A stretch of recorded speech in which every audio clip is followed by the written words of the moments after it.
Let's talk legacy.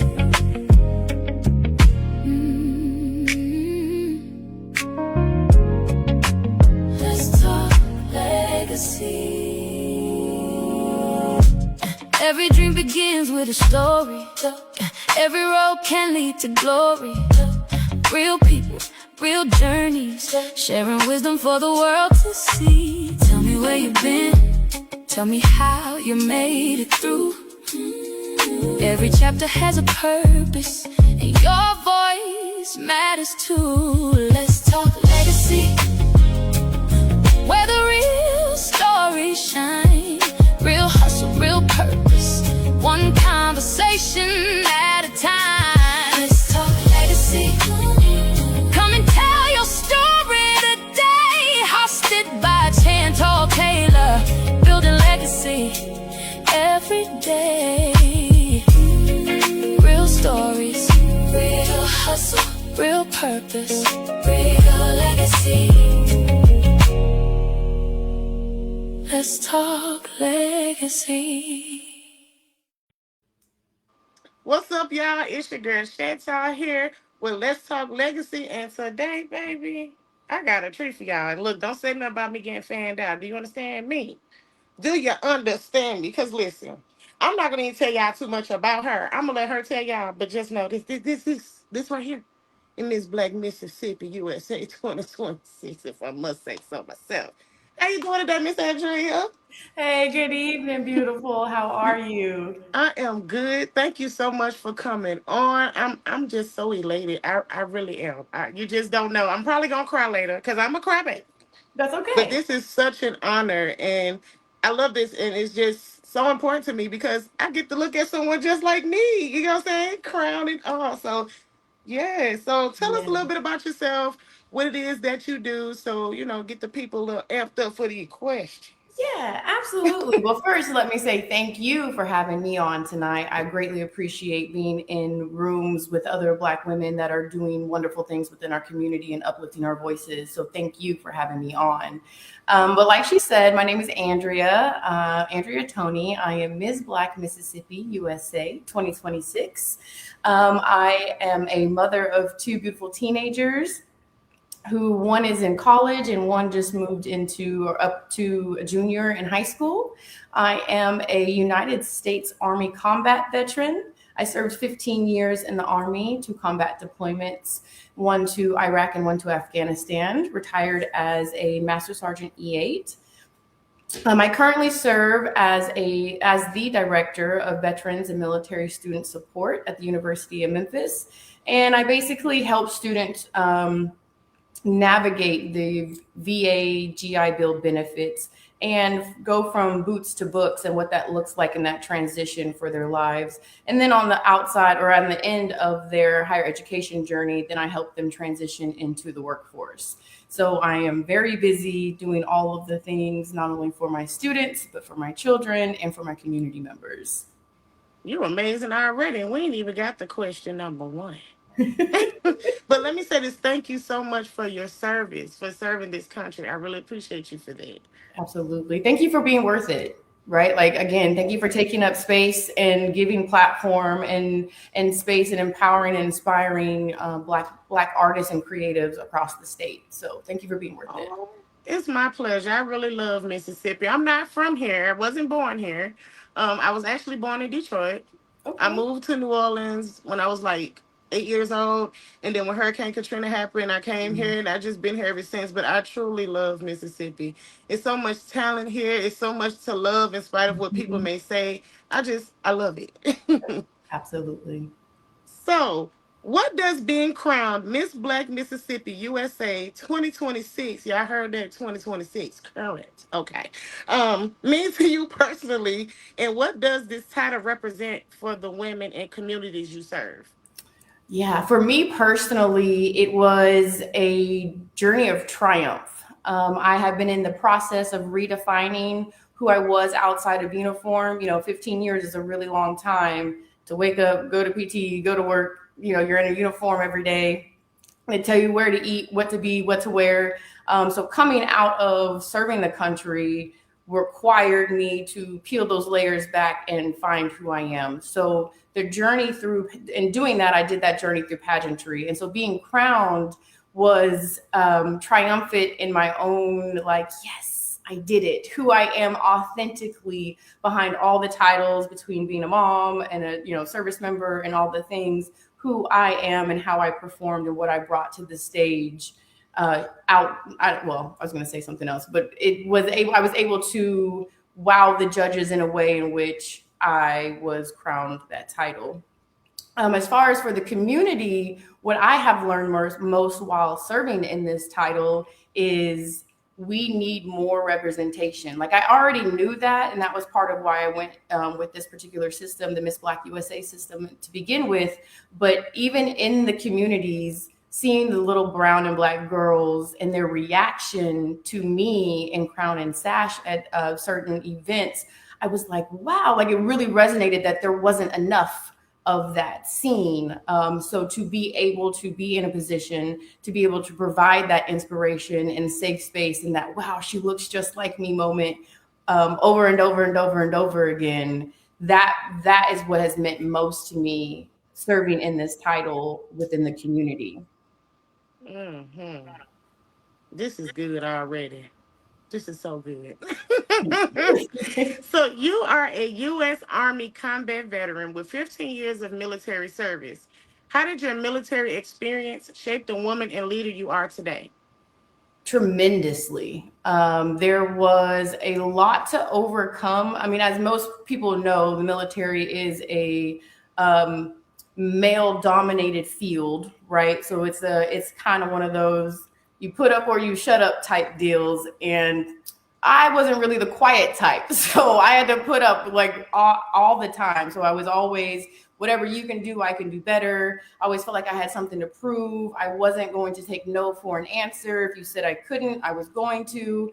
I always took the hard assignments and went in and took what was already there and just made it better. And so that's the same thing that I do on as a civilian within my current position. Really, anything that I do, I take the hard right over the easy wrong.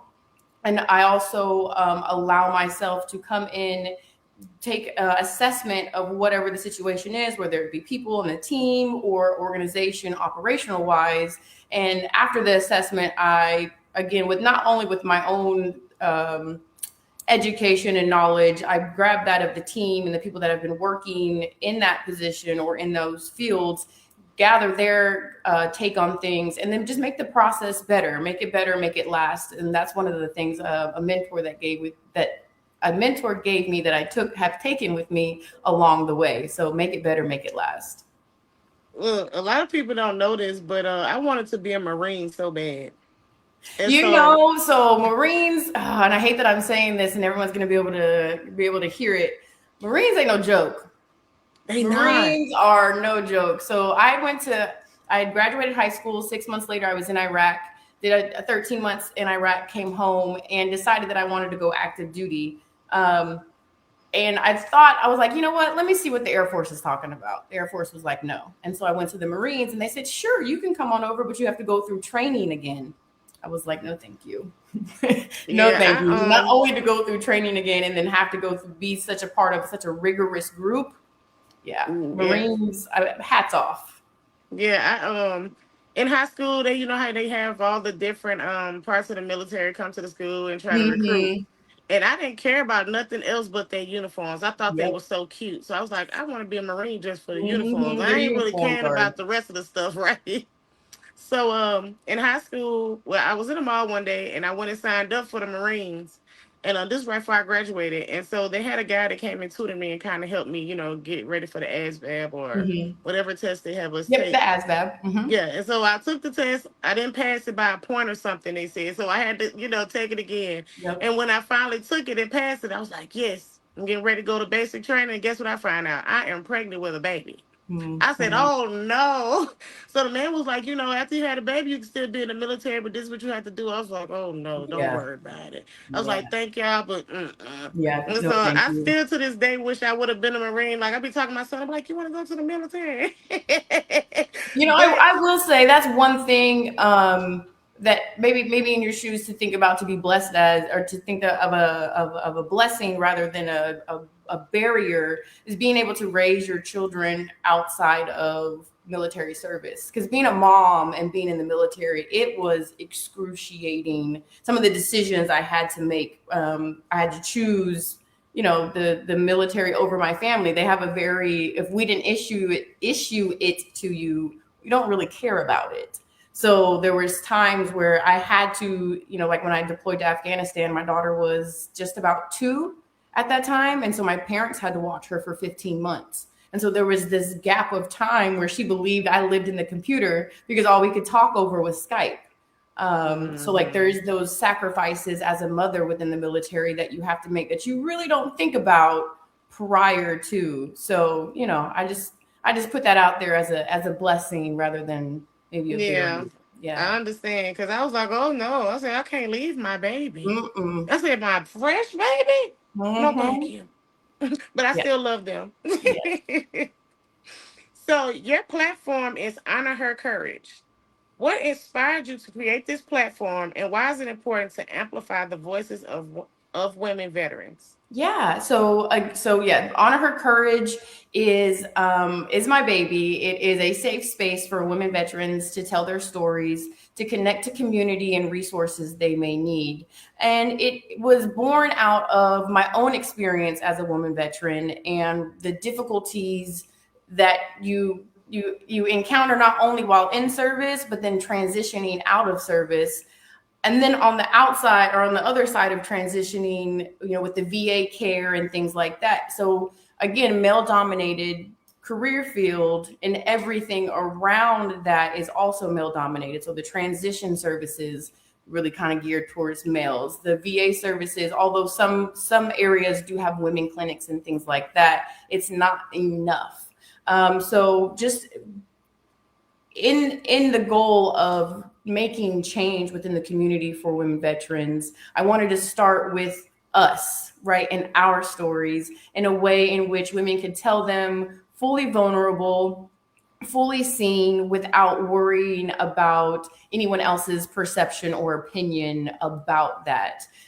There's something to be said when you're in a room of women, not only who look like you, but also have the same story background as you, where you don't have to switch it up, right? So like when I talk to women that haven't served, I have to really be careful about what I say and how I say it and how I explain it, because there's a lot of acronyms, there's a lot of jargon, if you will, within the military. So if you don't know, I could have a whole conversation with a woman veteran and people would be like, what did they say?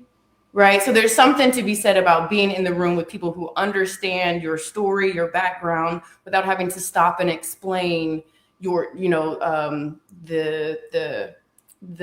meat and potatoes behind it, if you will. Yeah. Mm-hmm. Mm. This is getting good, y'all. Hope y'all paying attention. So many women veterans struggle to find the resources and recognition they deserve. What do you believe needs to change, and how is Honor Her Courage helping bridge that gap? Really, mainly, I think the biggest thing at first is women veterans need to honor their own courage, right? They need to recognize that what they've done and what they're currently doing, if they're currently serving, is more than the average person does in a lifetime. And so with that, and honoring their own courage and their own story, they're able to help uplift the voices of others. And then within being able to do that, our voices being heard changes laws, right? It helps people get out and vote for the right offices in order to change those laws. It then creates more talk and buzz around generating those resources specifically for women veterans, or for those organizations that are already established, maybe opening up their thought process around having specific women veteran programming, right? So like the possibilities are endless, but I think it really begins with us talking and speaking out loud what we experienced, and how we can then transcend that experience and recognize that like we don't have to be the people that we had to be while surviving in the military. There's so much thriving on the outside of it as well. Mm-hmm. Y'all heard that, ladies? All right. So, you've held leadership roles across 4 countries and 10 states. What is one leadership lesson from your military career that continues to guide you today? Ooh, just one. Don't be You can name afraid. many if you Yeah. want. I think my main one is don't be afraid to be the one that stands up, right? Like stand up for the little guy at all times. And if you're reprimanded for that, or there's any issues within that leadership chain of command or within your organization, that kind of tells you about the heartbeat of that organization. So for me, leadership was always about the person, not necessarily the mission, although the mission is all, super important.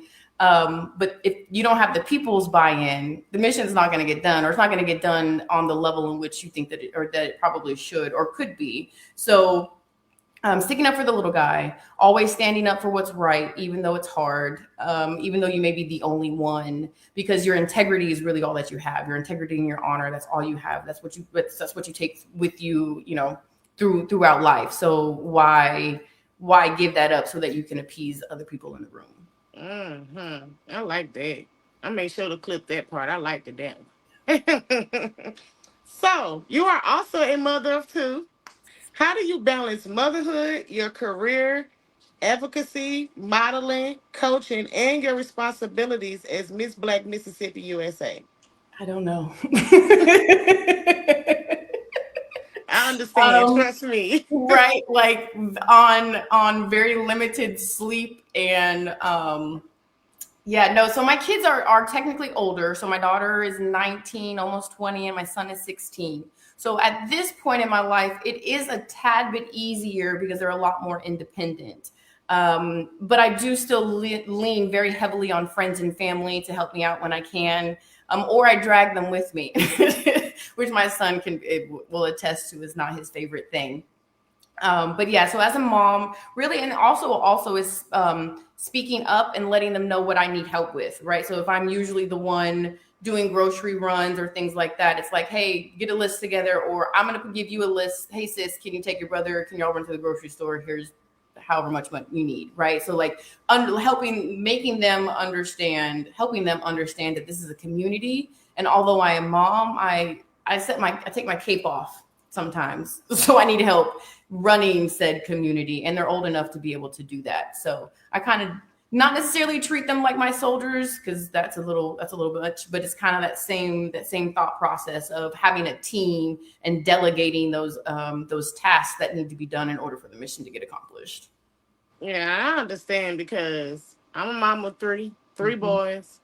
I don't even know how I balance anything. I don't really even think I balance. I think I just go with the flow of things. It's more like a juggling, right? Because like Yeah. balance seems to think like there's just one or two, but we got 6, 7, 8, 9, 15 things going on at once. That's how today felt when I was driving home, and then you got traffic, and then I got to cook dinner, and then you got to do this, and it's like it's never ending. So it really doesn't necessarily feel like balance. It feels like juggling.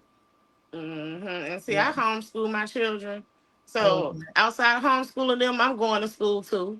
And then I got the magazine, then I got the mhm, podcast, then I'm in mhm. fleet, then I do this, then I dance behind artists. So I'm like, oh my God, do I Yeah, ever get me time? it's a And lot. sometimes my me time is in the morning. I might get 15 minutes to myself before my 6-year-old get up, and I'm like, dang it, it was getting good. Good But too, right? sometimes that's the only breather I get. So I don't really Yeah. think I balance. I just kind of go with the flow of the day.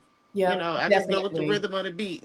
Yeah, I know another thing that helps me with that said balance is my fitness. So I work out 3 times a week. I have a personal trainer. I go to the gym. It's one thing I don't necessarily have to think about. He tells me what I need to do, and I do it. But in the moment of said, working out and taking care of myself physically, mentally, spiritually, with my food and nourishment, all those, that's the time that I reclaim for myself, where nothing else matters. This is what I'm focused on. And that does give me, like, when I don't work out for a couple of days, I can feel the difference in my body, and I'm feeling more sluggish, and it's harder to concentrate. And then things kind of start falling. I'm no longer juggling. I'm just looking at it all on the floor. So fitness and food has been a huge part of assisting me in the attempting of balance.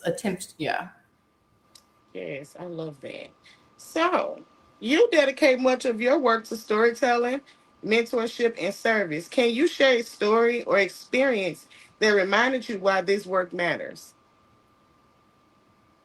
Hmm. What I got you to say? Right. So That's a like, because good there's one. so many, and it's like I have like 4 or 5 things pop into my head. So specifically for Honor Her Courage, the work for Honor Her Courage, um, anytime that I have a conversation with a woman veteran, and she was actually anytime I have a conversation with a women veteran, it always reinforces that like I'm right where I need to be. Like this is what I'm supposed to be doing. I had a conversation with a student who was I think she actually graduated last spring, and she was coming up on 12 years sober. And so she had been going through school back and forth, dropping out, going back to counseling, and just going through the rigmarole of trying to figure herself out after service. Well, as we were talking, her and I served in the same reserve unit, not at the same time, but like in the same unit years apart. And some of the same people that were still there, like we knew. So I had never had a conversation with her before. I didn't know where she was from, what she did. But then the more we started talking, the more we realized that we had in common. And she was able to shed some things for me, share some things with me that made my experience within the military make much more sense. And then I was able to share with her also things within the military, but on the outside of that, being a civilian, and how I've been able to like redefine who I am outside of military service. And so that connection, that like instant connection, I was like, it was like a moment. It was really, really, really, really cool. As far as Miss Black Mississippi USA and the pageant organization, I got to be a judge for the South Haven Middle School beauty pageant. And most of the time, as a judge, you don't get to meet the contestants prior to, because you know that you don't want any biases or anything like that popping up. But the sponsor of the organization reached out to me and asked if I would come to one of the practices, or invited me to come and sit in one of the practices and just give the girls any pointers and things like that. So it was really cool to be able to see them at practice when they're just learning their opening number, hearing them practice their questions, and then be able to see them on stage all, you know, like done up and ready to go. And so it just proved to me that throughout this experience, and pageantry in general gives young women a space to be more feminine, to be more confident, to, you know, lean into their voice, and then to be able to showcase that on stage in front of all the people that they love. It's you know, chef's kiss. What more can you ask for? You basically get to see in real time that inspiring empowerment and confidence like grow within them. Yeah, and I'm pretty sure they was pretty happy, like, oh my God, somebody just like me is up in here. Yes. I Yeah. know I would have been. I would have been Yes. like, excuse me, I got a question. And they did. They did. Afterwards, when we were sitting down, I, you know, of course, gave them some pointers around etiquette and some of the certain things that they probably should and shouldn't wear on stage, and colors, and because you're in middle school, we shouldn't be low cut, and, you know, just things along those lines.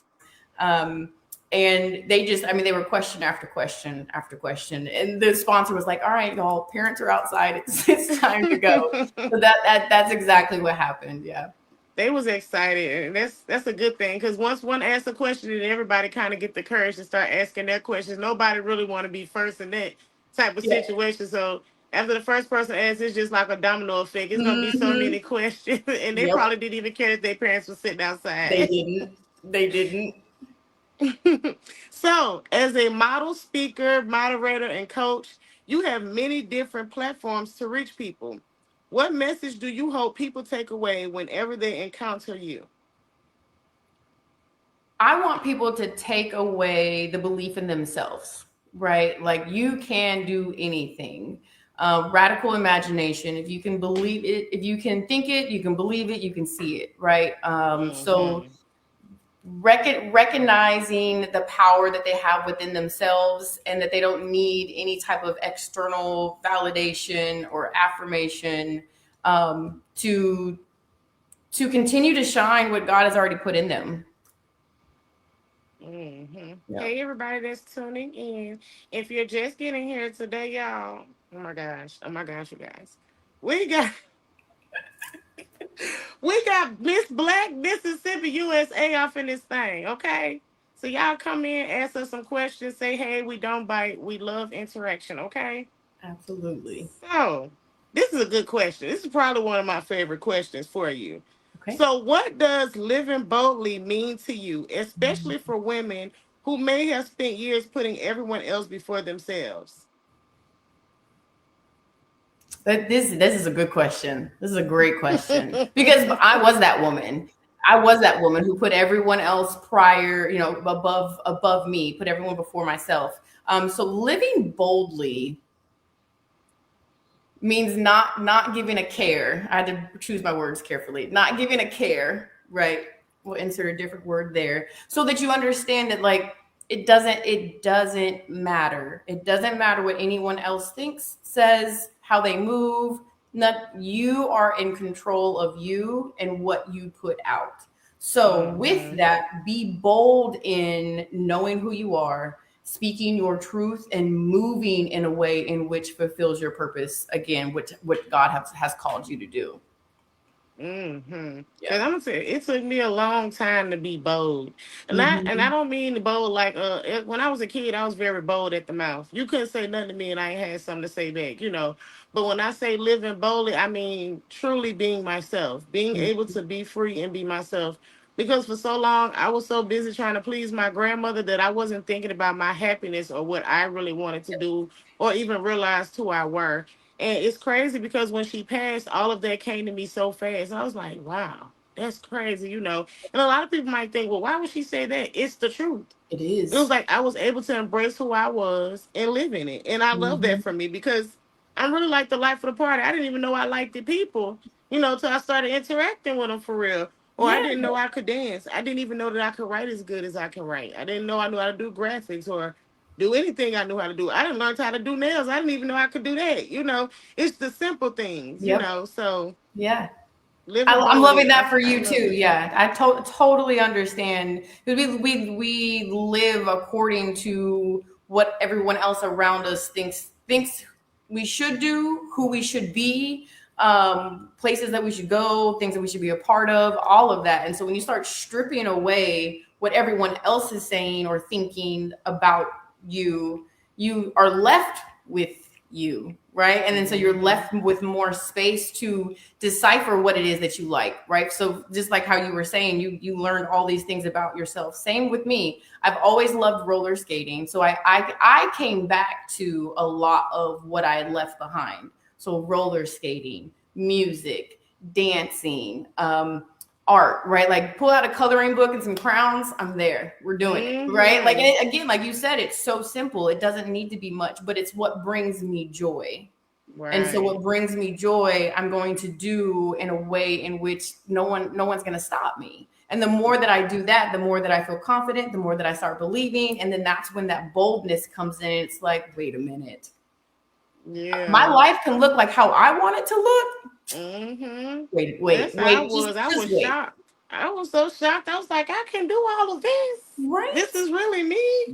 And you And know, and then then people really. authentically in a way in which you don't have to conform to what anyone else thinks or says. Hmm. Yeah. It's And I powerful. started realizing like I was very friendly, like I'm very cool, like I like people, you know. So I was like, okay, this is cool. I kind of can dig this, you I know. can do So this. for the Yeah. last 5 years, actually, the 22nd made 5 years that I have literally been living like, you know, being myself, and I love that for me because it has opened so many doors for Congratulations. me, you know, Yes, so I many love it. doors I I gotta do. probably would have never walked in. So Yeah, happy no, anniversary to again, me I'm of I'm being I'm myself. here for it. Like I'm all about women taking back their power and recognizing, the again, the greatness, the light within themselves and doing it despite who's watching. Mm-hmm. Yep. Yes. So let me ask you this, because this is a good question. Tip. We got another one. I like this one too. When your reign as Miss Black Mississippi USA comes to an end, what legacy do you hope to leave behind, and what do you want people to remember about Andrea? Okay. The legacy. So when my reign ends and I pass it on to the next queen, I want my legacy to be that no matter what your background is, no matter what you desire to see your life be, no matter what your platform is, if you show up authentically yourself, everything else will follow. I promised myself from the very beginning of this journey that I would not change who I am. Right. I have a septum piercing. I have tattoos. I'm not your average pageant girly. Right. This is actually my first stint in pageantry for my entire life. So I promised that I would be authentically me throughout the entire process. And I did. And it was huge return on investment. And there was a second part to your question, but I don't. Yeah, I said, Lord, look, I done lost the question. Hold on. I said, when it comes to in what legacy do you hope to leave behind, and what do you want people to remember about you? I also want people to not only my authenticity, I want people to remember my kindness and my compassion, and that I'm a real person. So behind the sash, the crown, the uniform, the smile, I'm a human, and I'm normal, just like everybody else. I just tend to allow my light to shine in different ways, but I'm no better than anyone else. And so my authenticity, my compassion, and my plain normal Jane self. Yep. Period. And I don't care what nobody say. I love being plain Jane. I just feel like modesty is still right, you know? Absolutely. You can definitely be yourself and be modest. I mean, most people got tattooed. Well, I don't. I'm afraid. I'm scared of needles, but I do want one. And I got my nose pierced like a year ago, and it was really off of impulse. I went in the store to get something else, and then the next thing I know, I walked out with this. Yep. And I always wanted one. And when I got, I was like, okay, I like this. And then my kids, they always remind me, why would you do something like that? You was already cute before you got. I said, well, I'm still cute. I just add a little dazzle to it, Little razzle And they just dazzle like, here and I there. guess, well, don't go get no tattoos. I'm like, I'm going to get one. That's next, And see, the actually. reason I really want one is because I had cancer from the time I was 14 till I was 33. I'm 34 now. So I've always wanted a tattoo, but I've always been afraid to get one. Or my doctors be like, you don't need to get one. The form of cancer I had was a connective tissue cancer. So it Okay. was a lot of things I just couldn't do. Like I was scared to get a nose piercing. And then I finally did it. That was the first thing I did after I finished chemo, and I was terrified. I was like, Lord, Yeah. why did I do that? Yeah. So I'm like to the point now, I'm like, okay, I've been cancer free a year.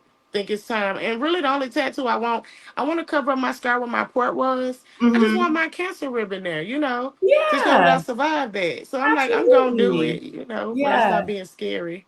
Well, so it's okay. So sometimes, so first, let me say congratulations on your journey and making it through and being cancer free and completing that. I know that's no easy feat at all to Thank deal you. with. So like you're already brave. It's your courage has already been proven. So you can be scared about getting a tattoo, but the difference is where you're gonna let yourself move with the courage to get it. Right. Like Yeah. if that is something that you actually want to do. Because right there, yeah, it's going to hurt.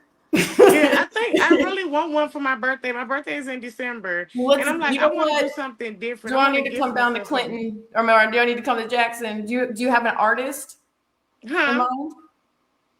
You said I have an artist? Yeah. Do you have an artist, like a tattoo artist in mind that you want to do the work? No. Okay. So start there. Look around, get on Facebook, ask people like, give me your tattoo artist recommendations in this area, and get on their pages and look at their work, right? And then you'll get a feel of what direction you want to go in, and then just text me and let me know when you want to do it, and I'll come down. Okay. Okay. Oh, I get to go with this. Yeah, I'll just be Andrea in December. It'll just be Andrea, but I don't mind. I'm still gonna be telling everybody who you is. I'm That's sorry. fine. I can't help it. I'm just proud, That's fine. Really I proud. appreciate that. But yeah, no, really, like it's something like, and especially if it's something that like makes you super, super nervous that you're like considering not doing it anyways, but it's something that you really want. Sometimes having someone that's gone through the experience already, just to kind of sit there and literally hold your hand, right, and talk you through it. Sometimes that just makes it a little bit easier to walk in courage. So I offer Yeah. that, open that Because I think I just need to invitation. get over the needle part. That's my thing. I'm terrified of those. But everything Yeah. else, I probably be all right. I have a pretty high pain tolerance. If Mm-hmm. I can take, look, I've had surgery about 6 or 7 times. And the last one left me partially paralyzed in my right arm. So if I feel like Hmm. if I could deal with that pain, it took me a whole year to get back right from that. So I'm like, I Exactly. know I can take It's outside gonna be too. nothing. It's It's a gonna be. mind thing. I just got to make sure my mind is. Yeah, absolutely, absolutely. So, what does the word legacy mean to you personally? And how do you hope your work, your platform, and your journey will impact the generations to come after you? Personally, to me, legacy is the story that you leave behind, right? What people are saying about you, the work that you've done, and how you came, you made it better, and you made it last. My work with HHC and the Miss Black USA Mississippi pageant organization, the lasting impression that I want with that and how I want it to affect generations afterwards, specifically with HHC, I want women veterans to see themselves, right? But more than that, I want women who are thinking of joining the military to kind of already have the armor that they need while in, right? Like you already kind of know what it is on the backside of it. So you're in a sense prepared for all the BS that you might deal with while in. And then so you can navigate the system in a way in which you don't become a statistic in whatever that may look like. As far as pageantry is concerned, I want, again, generations behind me to be able to look in the mirror and be like, I can do that too. I'm beautiful too. My voice matters. I can do anything that I put my mind to, because at that one time I seen that lady at insert place here, and she spoke to me and had a conversation with me that made me feel seen, made me feel heard. And with that, I can take that and conquer the world. That was good. I can't wait to clip that too. That was really good. That was really, really good. Okay, so here go one more question. Okay. For someone watching you today who dreams of one day becoming Miss Black Mississippi USA, what advice would you give her about preparing herself, believing in herself, and turning that dream into reality? Ooh, that is a good question. The first piece of advice would be to know yourself. I think although pageantry is a beautiful avenue to be able to explore and deepen self-knowledge and awareness, if you don't have a good sense of that, it will chew you up and spit you out. Same, it's kind of the same thing with the military. So and that not just Miss Black USA, I'm just talking about just pageantry in general, because of the nature of the beast. Pageantry is a business. So if you're not secure in who you are and what you want out of life, that's where I would start. Um, my next point of advice would be that if you don't see yourself in those shoes, why? What is it that's holding you back? And then you got to dig a little bit deeper and figure out like what that's coming from. So you got the why, what's holding me back, but where is that coming from? Right? Is that something that I'm telling myself, or is that kind of how we talked about earlier, or is that something that someone had been telling me years and years and years, and so I've attached it to myself? It may not resonate anymore, right? Or you may need to do the work in order to let that go prior to jumping on this journey. And then my third piece of advice would be just have fun. It's supposed to be fun. You're Right. supposed to, do the events and represent the title well, but you get to have fun with the hair, with the makeup, with the clothes. You get to bring other Black women into your circle, women that want friendships and sisterhood, that value friendship and value the same mindset, that they're going somewhere, they have dreams. And so when you put yourself around those type of people, it can't help but rub off on you. So definitely know who you are, and have a level of self-awareness. And if you feel like you don't have that, why? What are the barriers to being confident? And then have fun. It's supposed to be fun. Yep. And I love fun. Yeah. I just had to throw that out there, you guys. I love Yeah, it fun. is. It's work. Now it's work. It's going to require some work, but it's supposed to be fun, right? Like, Right. because again, what's more fun than learning about myself? So everything that's required in this particular system to compete, interview, onstage question, talent, fitness. I'm missing one, evening gown, right? Those are your 5 areas of competition. All of that lies with me and who I am and how I show up on stage. So Mm-hmm. again, it's a very personal journey, and then being able to wrap yourself in community as well it's a beautiful thing. Yeah, I'm pretty. You know what? I will say this. I know a few people that do pageants, and I know one thing: the pageant girls stick together. I don't know what it is, but their sisterhood is so strong. Their community is so strong. You see one, you see them all. They go on dates Mm-hmm. with each other and have outings. They uplift each other. So I love that, especially for women like you and me. You know, I tell my Mm-hmm. niece all the time. I'm like, I can't wait till you grow up so I can see what you'll be doing. Because my grandma was like, I feel like she could be a model. I feel like she can do this. I think one day she gonna do pageants, and I be telling like you can do it if you really that's something you really want to do. You Yep. can do it. Like she loves to do hair. She loves to do Mm-hmm. makeup. She loves to do lashes. She's just a girly girl. She got a little tomboy in her, but she's more so of a girly girl. And Yeah. so I just be trying to support her in whatever she do. But I hope she do want to be a pageant girl one day because she be talking about it. I Yeah, can't wait to absolutely. go. Listen, You yeah, know. I help you with that too. Look, I can't wait to Let be me know. I'll talk in to the her. But yeah, audience no. crying like this my baby. You know. Yeah, my mom. I'm 41, so and my mom still does acts like that when she sees me on stage. Oh, that's my baby, so like that feeling never goes away. It's a beautiful thing to be able to see people grow right in front of your eyes. So and Hmm. pageantry really allows people to, like, young women to do that. So I encourage that if that's something that she wants to do, let her look into it, and I'm again willing to have a conversation with her to kind of Yeah, nudge her because that along. was my next question. I know I said that was the last, but I got another. So, do you mentor young ladies who may be coming into the pageant world that may want to be Miss Black Mississippi USA one day? Do you do anything pertaining to that? So I do not officially mentor, but that is something that I'm leaning into, that I definitely want to build. Yeah. Okay, okay. Yeah. So y'all So, be but looking for that I in the am, future.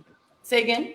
Look, I told them make sure they're looking out for that in the future. It's coming, Yes, coming soon. definitely. Yes, absolutely. Absolutely. But in the meantime, I'm always willing to have conversations with young ladies around anything really, whether it's mentoring for pageantry, confidence coaching, or anything along those lines.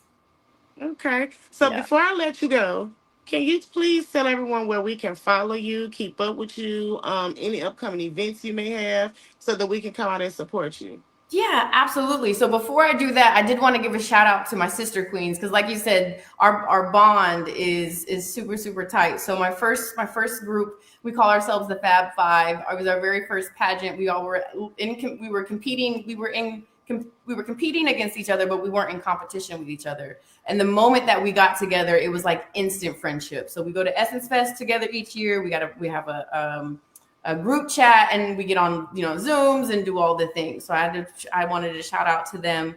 And then also my sister queens from national. So I just finished competing at the national level, the Miss Black USA pageant in Washington DC.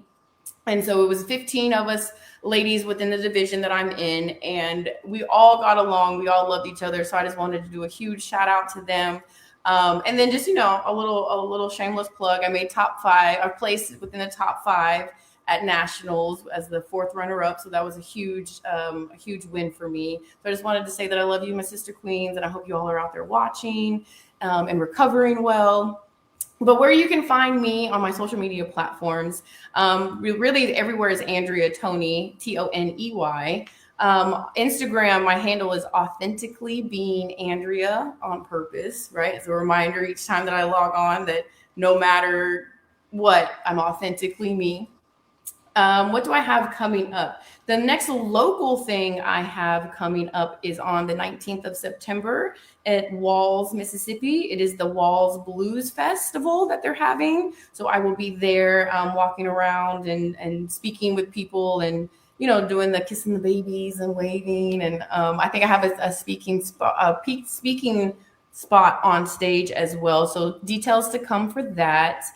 I'm trying to think of what else. In October, I'll be traveling to the Gulf Coast area for the Gulf Coast Wounded Warrior Project fishing tournament. So that Wounded Warrior Project is an organization that works with wounded warriors, throughout all branches of the military, and provides different services and recreational events for those that have been wounded in war.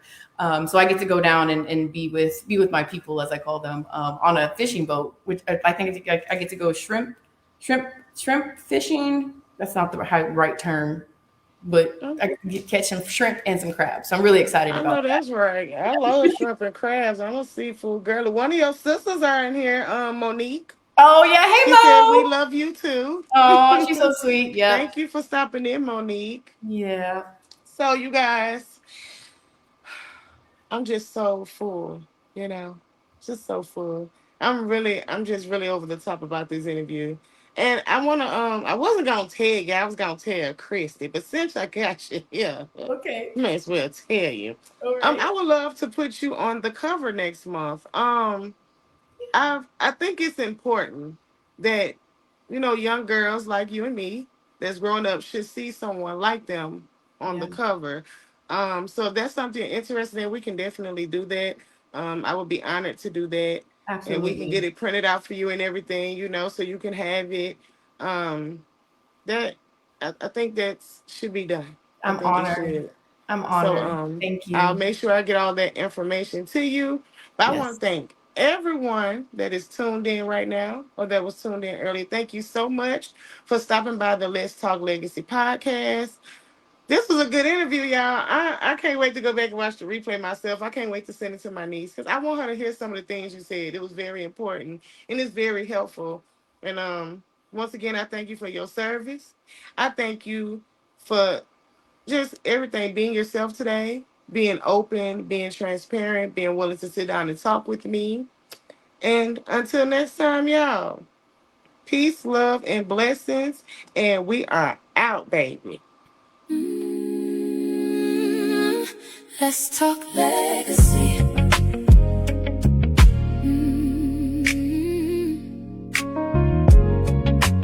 Let's talk legacy. Every dream begins with a story. Every road can lead to glory. Real people, real journeys, sharing wisdom for the world to see. Tell me where you've been, tell me how you made it through. Every chapter has a purpose, and your voice matters too. Let's talk legacy, where the real stories shine.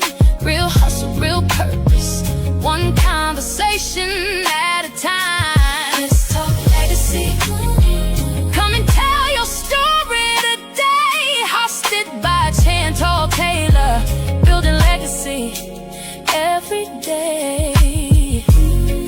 Real stories, real hustle, real purpose, real legacy. Let's talk legacy.